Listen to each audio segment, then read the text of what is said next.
This is the One Up Network. Welcome back to another GDC 2007 show. This is show number 2 for those of you keeping track at home. It's Garnet Lee, and I have the guys all here again today. Hey, we're doing remarkably well on sticking to a schedule. Well, it's not actually a schedule if you don't commit to it. Exactly. We never said that we'd be doing one tomorrow as well, did we? So That's John and Luke, and of course Shane is here. Yep. We have no special rundown. Again, we're just going to kind of go through what we did today over at the Moscone Center. And first of all, I want to start off, and since Cesar is here filming, beautiful shirt, John. You like it? That's this is a Zazzle experiment. Up yours. I'm pointing my chest at the camera now. Oh, and To see my tits. touching the lippy bits. Genji producer. Oh, God. Oh my! So this morning we were Luke and I were walking over to the convention center, and we started talking about like a comparison, because home, of course, has been on everybody's tongue. I mean, it's like you can't stop talking. I know, it's fine. I'm not going to make a clitoris joke. Good. That's very reserved of you, much like you were last night. I love it when a phrase starts This is coming out of the my new mouth. Luke. A phrase starts coming out of my mouth, and I'm thinking, no, I don't want to use that figure of speech in front of this group. Anyway, we've all Luke's been not talking rude about anymore. it. Has everyone noticed? That's right. Last night he's he's subdued. Yeah. He's very, very, It's very a quiet. downgrade. It's like Killzone. Anyway. But true. Wow, how to follow up on that? Home, and we were talking about how Sony has implemented the strategy that really goes right, although it didn't seem like it at first, tooth and nail. And Garnet, you were being a dick and contradicting everybody about it, right? That was it. Of course, even though in the middle of the podcast I said, now, for those of you on the message boards who are listening, I am not judging this product yet. Apparently I already was judging it. Whatever. Anyway, they're really going after Microsoft, which I really didn't think they would do. I mean, what they're coming at them with Home is a competitor to Live that is like, obviously leaps and bounds beyond it in some ways, community ways, stuff like that. It's not just going after Microsoft. They're going after The Sims and Second Life and all these other communities, too. I mean, Okay, so but let me finish painting this picture, though. Right. So that's like matches up Home and Live, right? Right. And then Little Big Planet is kind of a different way of looking at like what XNA does for people, because Little Big Planet's all about making games, right? But it's very streamlined, pinpoint way of doing It's that. making variations on a game. Right, so it's kind of a cool difference between the two, where Sony's approaching it like they're making a game out of making games, and what Luke and I were talking about is, do you think someone could take like a front end or some kind of game, XNA game, and making a game into a game? Well, but there's been no proof that XNA, ends up at the end user. This is directly giving the power to the end user, whereas XNA is for the development community, not like little Billy who's at home in Iowa. Well, no, but they have Here's the thing: like the XNA eventual hope is what they're creating now with this Creators Club contest, and we talked with Dave Mitchell from XNA a little bit about this today. Is that users are going to be able to create games, and there's going to be a distribution model. And one of the hang-ups that he told us about was they're trying to find a way to monetize this for. And I said this to Garnet, for the developers and like the people in the garages who are making these games, but also obviously for Microsoft, who's going to need to, hopefully find a way to monetize something in that space if they have to cut back Live. But I think, the point is, one is it's all consumer focused, and right. It's like making a game of it. And the other thing is, so one of them is all about, one of them's work and one of them's play, essentially. But what I'm wondering is, could someone conceivably create a front end or some type of middleware, maybe, that would allow a less sophisticated person to pick up the XNA? It's got to be, like RPG Maker, Fighter Maker type things that aren't quite so involved, where, like Little Big Planet, if it's all the physics without... Did any of you ever try to do anything with Fighter Maker? I did. No. I reviewed, it was horrible. I reviewed many Fighter Makers, RPG God. Makers, and the interface is never good. It's not fun. It's not easy to use. But if it's all physics-based and you're just like, you're offering things and just letting the environment affect it, then I think that opens up a little more. And that could be the front end. And I would hope that what Little Big Planet is doing is going to open up, okay, so here's the platformy one, and now here's the fighty one, and here's the adventure one, and make it really easy. And I particularly think that the playing it to build it makes a huge difference. It's not an editor. It's you're running through the environment and, I'm going to put a big fluffy block here and then I'm going to stick an orange. Well, I think Little Big Planet will be much more successful at that because it's much more accessible. Right. The fact that all four of us could, hey, let's go online tonight and make a level in Little Big Planet, and we can do that on the fly. It's really cool. Extemporaneously, it's not a big endeavor. It's like you just play it and do it. So I got a little sidetracked. The point I wanted to get to, though, I think it's really, really encouraging to see them going out and aggressively getting into making things like this that'll allow people to go back to doing garage game sort of garage gaming or whatever, garage game creation,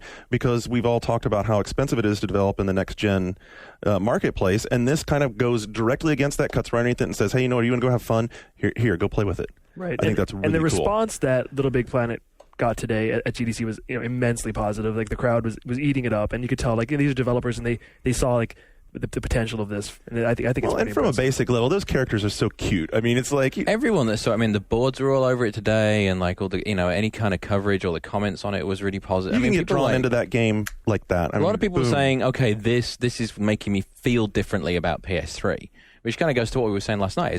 It's a really important thing for Sony to show that, it's not just the game, it's everything. It's the way you share it and the way that you interact with it and all that stuff. They could set a whole model for, I mean, how long has Microsoft been saying things like, oh, we're going to do the YouTube of game? XNA isn't the YouTube of game. No. I mean, you have to work too hard. Right. And we were talking about Home yesterday. One of the things that kind of crossed my mind is, okay, it has like that super realistic look.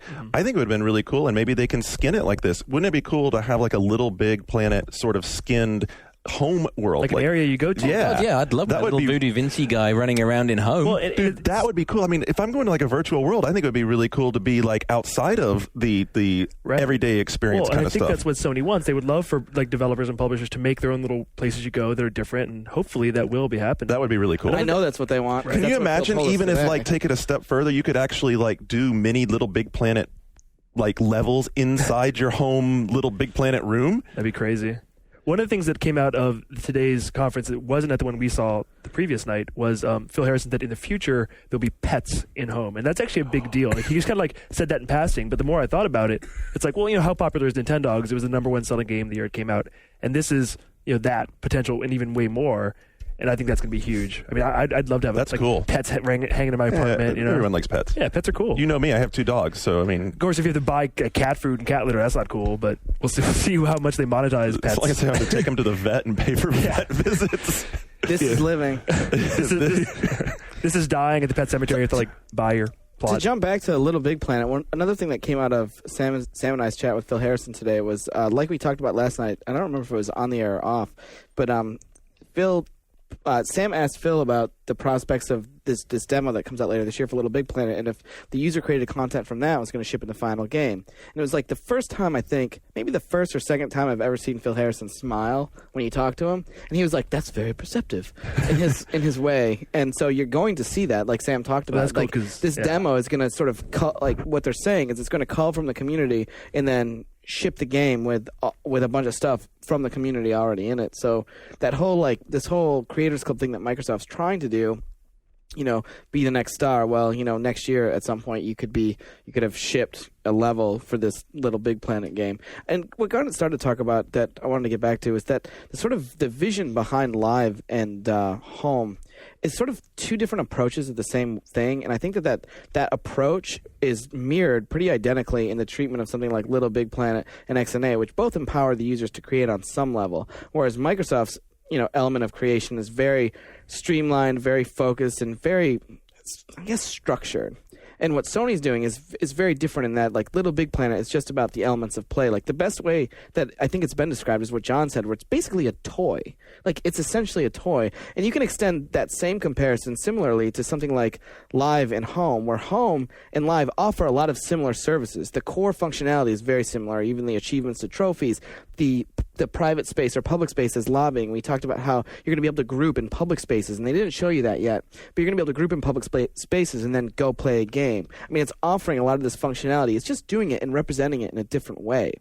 But otherwise, they're very similar. And right, but the presentation is so different. One thing I was talking last night after we taped about, we were arguing Live versus Home with a friend, and the majority of console gamers have not really played online games. That's true. You guys agree with that?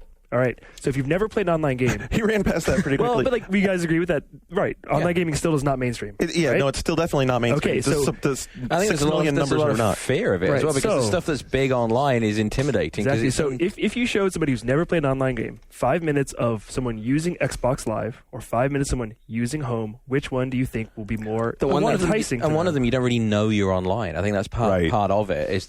It doesn't have any scary layers to it. I mean, I think, did you talk to Phil much about moderation within home and how they're going to handle the community and Not enough time. and talk about, are they going to allow people to, I mean, over voice chat, there's nothing they can do, but I mean, are they going to limit what can be typed or what can be displayed? Or When you see that warning when you go online that online content may change during online experience, that Right. kind of does, allow them to.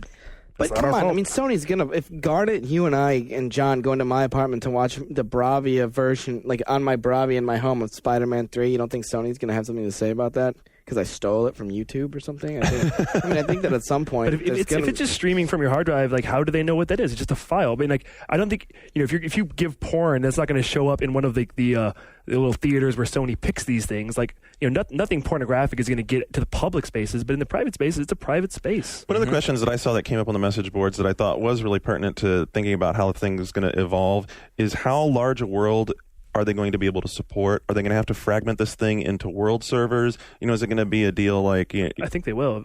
And that's going to kind of be a little bit disruptive, though, don't you? how Second Life, I mean, one of us should really go and try Second Life. Be my guest. not it. Well, that leaves it down Do they have a Mac client? I'll try Virtual Laguna Beach. You're dying to play that. I've been looking into it. You two were talking about that in the live blog this morning. What makes you think he hasn't already? I thought you were kidding about Reggie in the live blog because I wasn't at the thing. I thought that you were just making shit up. No, and he then I really- saw the photo that Karen took, and is Reggie ever not scowling? No, he looked like I said today that he looked like someone peed in his Wheaties. It's a very serious man. Very serious. This was a bad day to be Reggie. I think oh look, that thing's cuter than anything we have. Oh god, and their online doesn't have numbers. Oh, The console's 8 times more expensive than ours, but you can actually buy it at the store. well, we'll see tomorrow. Maybe we'll get Animal Crossing. Maybe. I think that's going to be really interesting. It's going to be fun to follow up when we talk about that on Friday. So let's go back then to where you wanted to go. Yeah, well, we sat down and talked with, like I said earlier, we talked with Shane Kim and Dave Mitchell from XNA and Shane, the first party at Microsoft. And Shane talked a little bit about some of the software that Microsoft's passed on. And I thought that it was interesting. I don't know that he's a Heroes fan, but I think he probably watched Heroes this week, at least to see the Heavenly Sword footage. Because the guys who made Kung Fu Chaos made Heavenly Sword, and the guys who made Kung Fu Chaos came to Microsoft first with Heavenly Sword. And Microsoft said, yeah, not really. Well, as someone who finished Kung Fu Chaos and reviewed it, I would have probably also been like, I'm not interested in your next game. Right. And Did they talk about why they turned it down? no, well, Brian and I pushed on him, Brian Intihar. We pushed on him them needing a game like a God of War type game. And Too his- Human. Yeah, and well, he didn't mention Too Human specifically, but he did talk about how when choosing games for the portfolio, they weren't trying to choose games like, oh, well, we need an action game or we need a survival horror game. And then I think on the footage, I don't know if they'll make it in, someone made like a Resident Evil 5 money hat joke. But Oh, who could that have been? Surprise. I don't know, maybe Brian. And from there, we talked a little bit about some of the situations that are surrounding Microsoft this fall. What they're sort of doing is releasing a first-party game, it seems like almost every month. Yep. And if the Shadowrun news from today is true, and that game's actually coming out April 2nd. Where did that come from? I saw it at Game Daily, but I saw that the game... April 2nd. 2nd. What? Yeah, I don't know that this is true Call yet. Mitch. Get him on the phone. I don't think... Yeah. Speed dial? I would say from the amount that we saw in that demo, if the other levels are up to that level of, having had all their textures applied and then passes and they're just down to testing it. Essentially, Shadowrun, April. Shadowrun, Forza. Forza in May. And I got to think Mass Effect, we'll talk about this in a minute. I think got to think that's June. June or July. Yeah. And then August is Blue Dragon. September, ? October, nothing. Oh, is it? Or is it? Well, I'm going to get to it. September really a question Well, mark? there's 2 games shipping later this year that, and Shane talked about it a little bit with us about Project Gotham Racing 4 is coming out this fall. And Why? Really? yeah, and Sorry, Forza 10. Hey, let's bang out 2 and realistic Halo, racing and Halo games. and Halo 3 is due this fall. So we pressed Shane on Halo 3, and in terms of looking at first-party strategy, when you've got major third-party titles like Grand Theft Auto to compete with or pair with, and Shane pointed out that Bungie, if Bungie was ready to go, they would, they'd ship it when Bungie said when it's done, When it's as good as Bungie wants to make it, they'll ship it. And he said if that's in September, then that's when we're going to ship it. And then he quickly backed off and was like, well, if it's next week, we'll ship it next week too. Well, but to be honest, Halo doesn't have to come out in November. It has legs. It's a number one game. It could come out whenever. Sell whatever. It could come out New Year's Day and it would still sell. Well, the comparison that he used was, in 2004 we shipped another big game for MGS, and I'm thinking back, I'm like, what did you ship? It's like, well, we shipped Fable, and Fable sold really well in September, and then got a second bump in November. So There's a pretty good argument retailing wise there. I mean, bring it out in September, let the hardcore game fan get it. Get out ahead of GTA. Gets great reviews, has a lot of heat, everybody's into it. This week they just announced that Halo 2 is still the most played game on Xbox 360s on Xbox Live, and it's on Xbox 360. Isn't that amazing? Yeah, it's amazing. So, Before the internet explodes, though, another thing that Shane did say was that Bungie will decide when they're not dictating when Bungie's going to ship the game. Bungie will ship it whenever it's done, and I have an interesting thing from a session I went to today. I went to IGN's Gamer Metrics thing, which is their stat tracking tool that they do to anticipate game sales and based on interest and what people putting in their wish lists on IGN and stuff. And they had this if you take a snapshot of their community right now across everything, including Team Xbox and GameSpy, the top 10 most anticipated games of 2007, and Halo 3 was number 1 by a mile. Number 10 was GTA. Number 9 was BioShock. So, GTA was beaten by God of War 2, by a bunch of stuff. But you have to think the complete lack of information. There's literally it didn't account for that. But what did surprise me was that there were games that were going to be out after GTA that right now on their tracking stuff. I bet on March 30th that's going to change. Did they talk about the sketchy subject of, well, if you do this amount of coverage with us, you can watch your metric move on our site? No, it didn't go into that. But I just thought it was interesting is if you took a snapshot of a community right this second on what games they're excited about, GTA is not a factor yet. Because there hasn't been much yet, but even though they announced it a year ago, it's it takes coverage definitely to spark this interest. But the thing with Halo 3 is it wasn't just a bit more than everything else. It was orders of magnitude, just so much more than everything else. How many Nintendo games are on that list?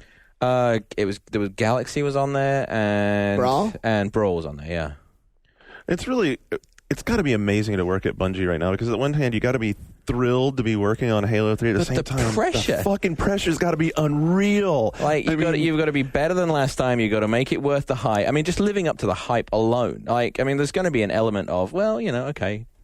I'm sure there's going to be some apathy from some people. God love him. It's got to be a tough thing. Yeah, well, that finger was pointed at Luke, surprisingly. BioShock's September, right? Or August. It's late August now. August now, yeah. Why are they loading into fourth quarter again? This fourth quarter is going to be a mess. They have a lot. They have stuff now, though, too. Crackdown did really well. When NPDs come out for that, people are going to go, oh, my God. I don't think anyone's going to complain if there's a flood of excellent software for next-gen consoles, because really, it's been slim pickings all around. But I think the significance of there being one a month is huge. That's huge. When have we ever seen an established a platform going into its second, third year having a good, strong game every month of a year? That's never happened.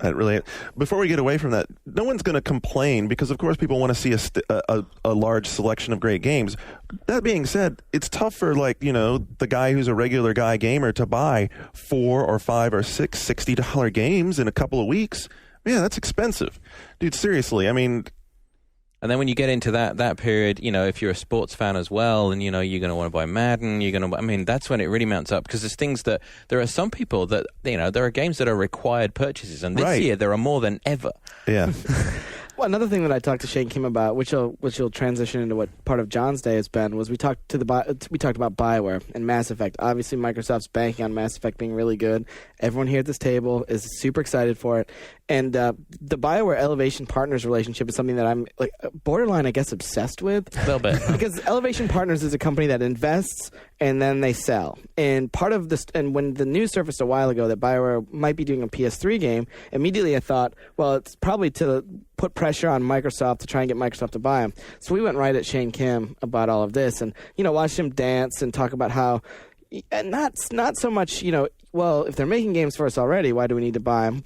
Which would lend credence to the point of like, well, if they're doing a PS3 game, would you buy them to like defend against that? And he's stayed very savvy about it, but it was interesting. And you talked to the BioWare doctors about just this. Yeah, I said, so you guys, you kind of getting shoved into the you're the RPG guys for Microsoft, right? And they were like, no, we're working on every next gen platform and PC and handheld. So they're spreading the load. Right. Well, they created a handheld like Division. Yeah. Right. They're working on they're working on a DS game right now. They said that if they do want to get pigeonholed as anything, they want strong narrative, character development. I mean, they are not necessarily role-playing games because I think they're. But Baldur's Gate would be a nice fit. If you haven't read the Games Window cover story on Dragon Age, you should go read it because it's there's a lot about. Cool. They're very interested in story. I mean, they wouldn't say anything about what they're doing on next-gen platforms, but I mean, I got to think that Dragon Age has to be a potential game to turn up on PS3. That would be nice. It could certainly do it. They've not announced a publisher, and beyond what they did on that Games Windows cover story, they haven't said a damn thing about Dragon Age. Yeah, you guys were after them about it, and they were completely... They would not say any... They said, we haven't said anything about that yet. What are you talking about? I'm like, well, you did come out with us and say something, so we're just hoping you'd say something else. And they're like, nope, nothing to say right now. As far as the sale thing, we kind of maybe got a little carried away there because they're kind of in that same position that like Epic is, right? Where why? No, they're not. I don't think. I want to disagree completely. You don't think so? Yeah. What engine is BioWare selling that's making them money hand over fucking fist? Right. Well, the Infinity engine isn't something that they were ever pushing out. Those guys need to sell games to make money. But Epic needs to just exist. You know what? Epic exists because they're technology house. BioWare exists because they're a content house. Mm-hmm. I mean, you can have different arms that support you. They don't have to have an engine. Nobody else can touch them content-wise. I'd argue maybe the other way around. Other technicians can come in and make a great piece of technical software. There's only so many creative people who can create really amazing, like, grab you immediately content. This industry really, really needs big, strong, independent developers like BioWare and Pandemic, because if they all get gobbled up, that's when you start seeing the good ideas disappear. It's only a matter of time till it is only a matter of time. But if they can, if they can nurture some other stuff, they're launching all these studio. There's BioWare Austin that are working on the MMO that they won't talk about. KOTOR. And they're. Oh my God! Wow. Wouldn't it be great if BioWare could become a self-publisher? Like just recently in Japan, Level 5, who's this revered, like a studio. They recently published their own game for the first time on DS. It was this adventure game. It did really well, and people were really excited because they can finally make all their own money and not have to hand it all over to another publisher. Wouldn't it be cool if BioWare could do that? But these studios could potentially, like the Austin studio could break off. The same with Bungie. Bungie working on other stuff as well. There's the potential for these studios to fragment and you saw that with Certain Affinity. Yeah, I mean Max Hoberman and his guys went and they're still doing stuff in the Halo universe. Yeah, last night at the EA thing, I was talking to Doug Lombardi. Do you want to talk about that? I want to talk about that for a second. The vice president in charge of EA Partners. Gosh, I can't remember his name right now, but I interviewed him for one of yours, and he was talking about how aggressive they're getting again with bringing in third-party, outside developers and supporting that, which is ironic because that's really what Electronic Arts was built on. EA has they need new IP desperately. Well, right. When they announced, like Rock Band, that's a really big get for them. I think. I mean, if you see the success that Guitar Hero has had, did they actually announce Rock Band? I thought they just announced. I thought it was just that they were doing something. That sounded weird. They more or less announced it. And it's really cool. And when I brought up with him, and this is a really good thing for them internally, because by having these outside developers that that they're aggressively going after and working with, it kind of also pushes their internal teams. It's kind of like, guys, you know what? We're working with these other guys, and they're kicking ass with this engine, or they're putting out some great content. What the hell are you schlubs doing? I mean, if you have somebody that's taking it easy, I'm not saying that anybody is, but if you have something that's stuck in a rut, not coming out of it, not advancing the way you want it to, who's to say you wouldn't say, you know what? Why don't we consider maybe offering part of this franchise to somebody else to work on? Just to push them, just to give them a little nudge. Speaking of that EA event, Mercenaries 2 was finally there. You couldn't play it; you could watch people play it, but I wasn't as blown away by the graphics as I expected to be. I heard it was running on standard def, and that Pandemic was furious. Maybe that's why. That's what I heard happened. You know what? I would believe that because you could kind of see that fuzzy, weird alias. Jaggy, something was up with it. Yeah. But it looked cool. It looked fun. Cool and fun. I like the whole jump on the tank and rip the top off. Yeah. And that all looks cool. And Portal was there. Portal was there. You could kind of play it, right? Well, it was so. What they were doing with Portal was they were showing off the non-compatible puzzle gameplay. You know, this whole push blocks around and make them drop through. You create portals and make them drop through into certain spaces, and so it was kind of. I got into an argument with somebody there about how much fun it was versus how much of a tech demo it was, and it's cool to play with it first because you can do all these crazy things. It really it goes. I liked Prey. This thing like makes Prey look like a piker because it's so far beyond that with being able to just take my portal gun and just zap it over there. Boom! Oh, look, there's a portal. Tech demos are very vogue right now, Garnet. Yeah. So it was cool. Everyone who saw that, what do we really want to play? We want to play Team Fortress. Team Fortress. Come on. We all knew that. So I talked to Doug Lombardi for a minute. And so you know how outspoken I've been about episodic gaming. So I just walked up to him while we were having the interview and I asked him about, how he looked at episodic gaming now that it was taking so long to get this one out. And he said to me that, and you'll see us in the interview, that maybe episodic wasn't quite the right word for what they're doing with Half-Life 2. Today, It's occasional gaming. I was like, wait, what? at the evolution of digital, or the early lessons from digital distribution, I can't remember his name.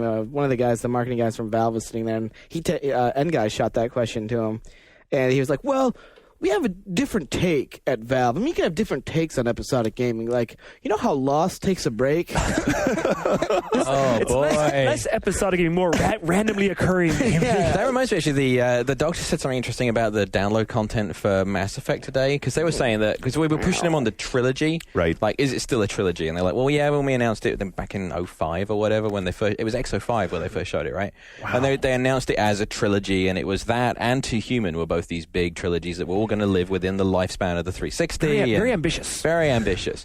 So we were like, well, how are you sort of resolving the doing 3 games in one lifetime versus you've already said there's going to be downloadable content for Mass Effect? And they said, well, the Mass Effect story has an end. Like, there is a conclusion that's satisfying, but the download content will go in and it'll actually drop new things into the narrative, like back in time from the end. So there's extra stuff to go find and side missions. So there's a lot of stuff like they're doing with Oblivion, where there's things that are relevant to the overall quest that are on the side. So they're expanding it in 2 directions. So it wasn't completely clear how the main narrative. So are they still doing 3 games? Well, they were like, well, there's going to be a lot of activity in the Mass Effect universe, but yeah, we're still thinking of it as a trilogy. But it sounded like, I'm thinking we'll see some stuff, in other places. Sounds like director's cut stuff, where maybe you go back and replay an event, and now there's more to it. Is that what you're getting at? And I think there's a lot they're doing with the commerce system and scavenging and finding things, and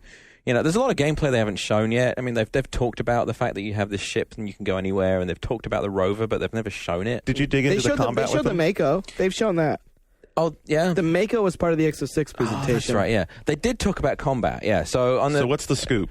You can play it entirely one way or the other. They actually, this is you hear this so much. Resident Evil 4 was what really got them thinking, apparently. I've not heard them say this before, but yeah, RE4, I think, might have also been somewhat of an influence on the space zombie stuff, which we didn't really talk about much last night, but the impaling things on spikes and them turning into zombies.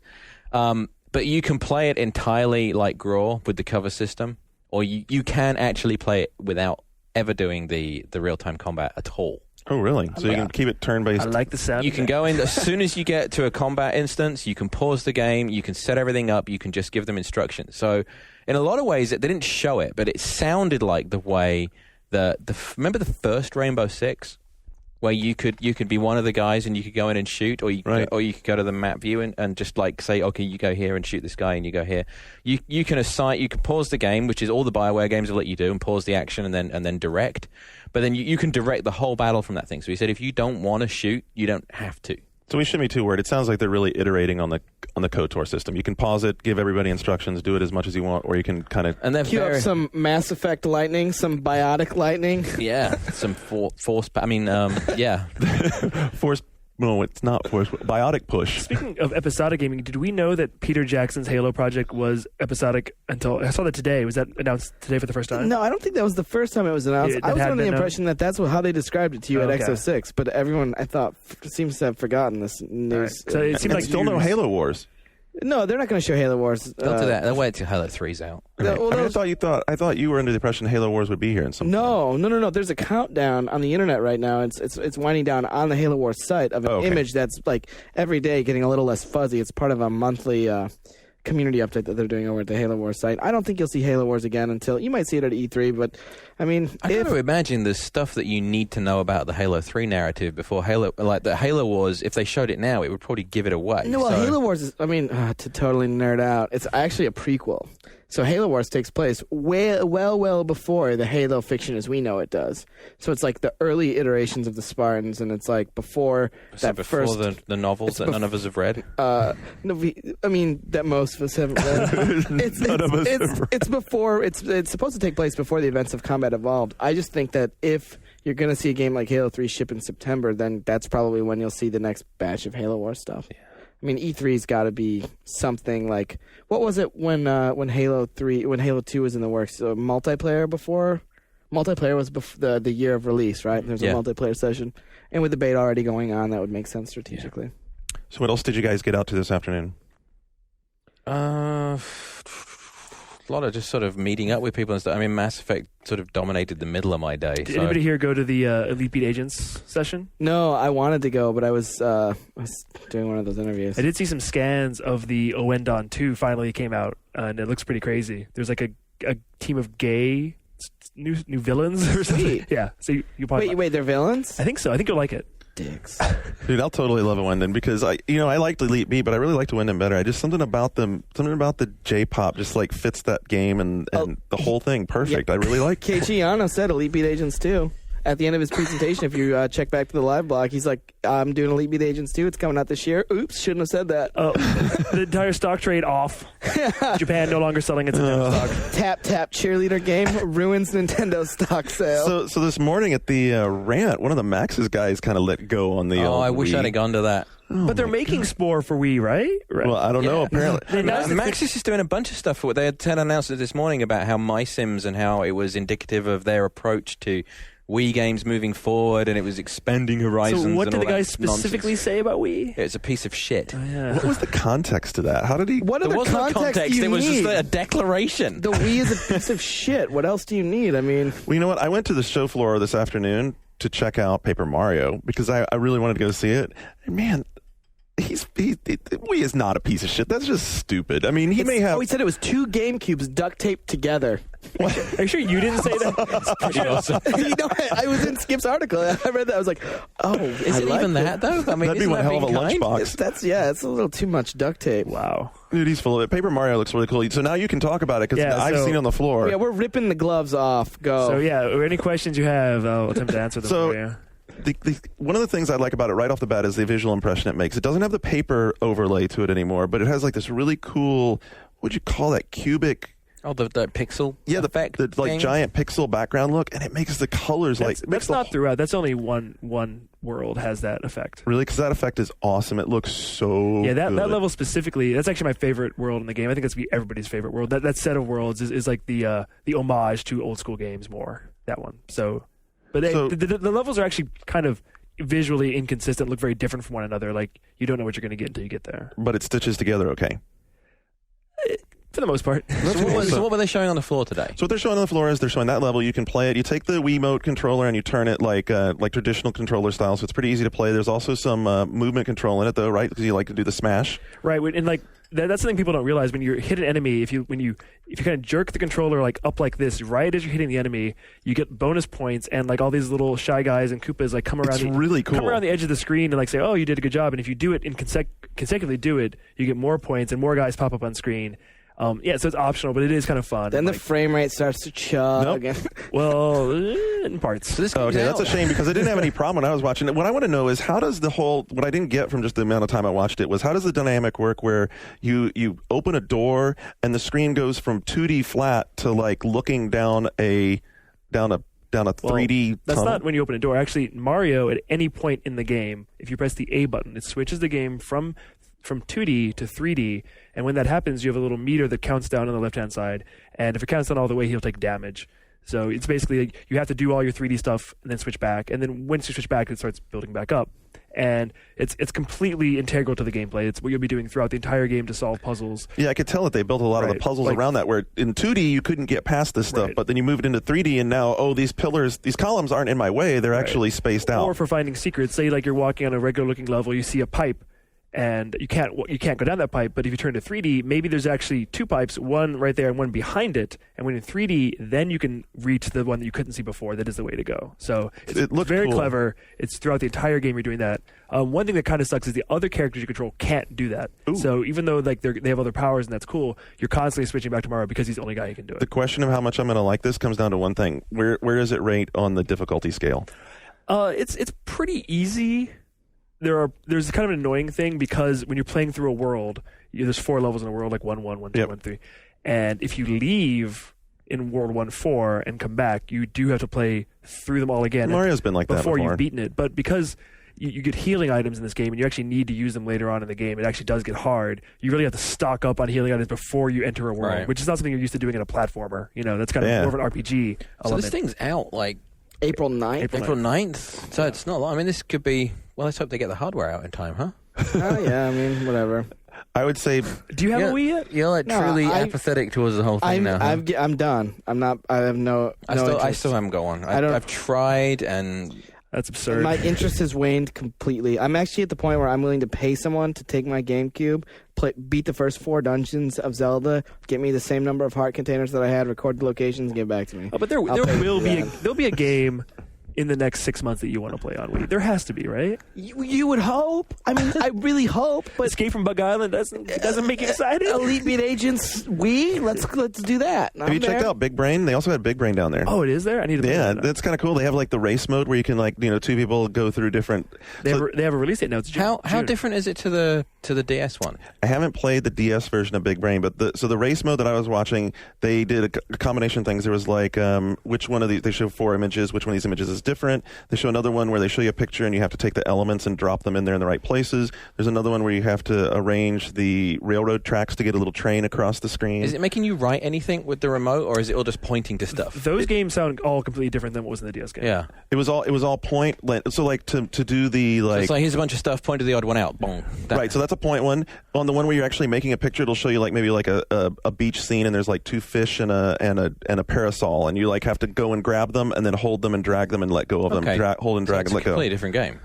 And Cool. It was really neat. It like has in the center of it has like a little stairway kind of thing that shows each of the 2 competitors, so you can actually be watching. So it gets more tense. There's like 12 challenges, and as you're going through them, it gets more and more intense because you're watching people Yeah. like step The up, DS step one up, had- the DS had that step as up, well. step up, and you're like, oh shit, I got to get the next one. Did you check out Super Mario Strikers? It's there. I watched it. I did not check it out, and it looked pretty cool. Have you played I it? haven't played it yet. Did anyone It's see Strikers the gameplay. The DS Housewife game? No. Apparently, there's the Japanese-based housewife create the perfect. Oh, I party did see game. that. That's not coming out here. It's is it? not. No, 'Cause there was a poster up in English. Really? Yeah. Oh my god, I have to check that out. I saw the poster, and then someone posted it on the message board. And it's like, Well, they also, I also hype I now. need to go back to the show floor because they also have Phantom Hourglass multiplayer for the first time. So that's pretty cool. And that Yep. game will actually come out this year. It will. Well, you see, Nintendo actually have a bunch of new release dates. They finally gave us dates for Mario Party and for Big Brain.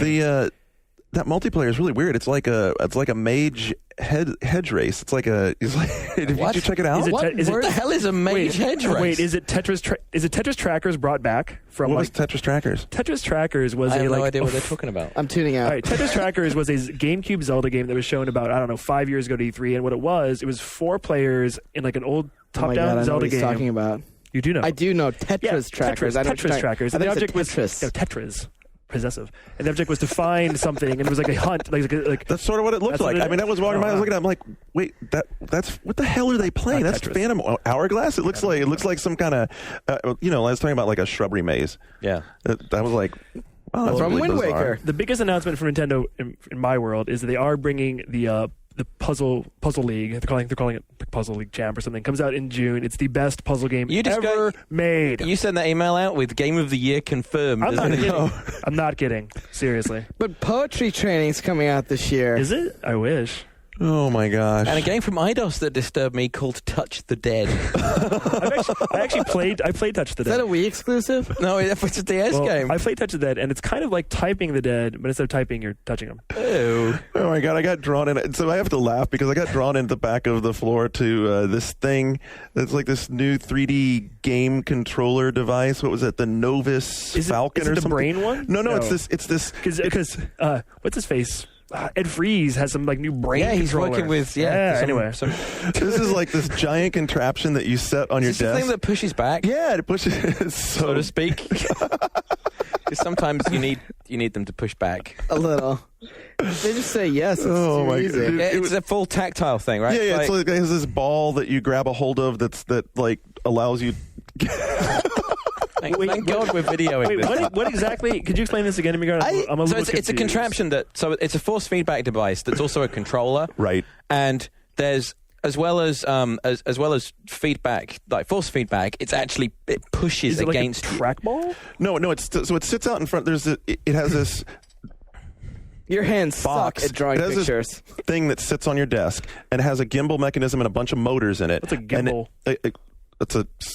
I don't know what a gimbal And is. that's in the, how to isn't it describe in the it. Dreidel It's game a that's series, you win the pot?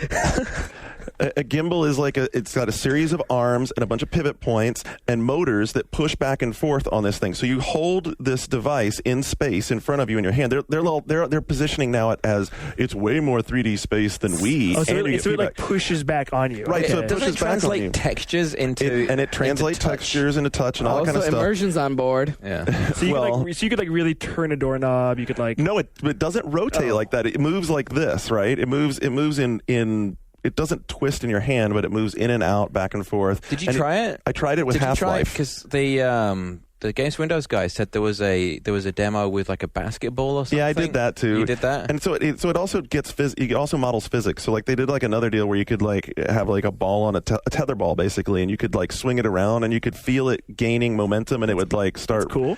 It was No one's ever going to support stop, it. Stop. This is- exactly. It has to have an API. No, why? No, stop. Okay, for the last 3 minutes, we have wasted people's time talking about a device that we can neither name, describe, draw, or care about. And It's nobody. It's like physics cards. It's No on one's going to ever the do it. punchline. The punchline. no, there's no way you Hold can on. do a joke up that's going to possibly deliver.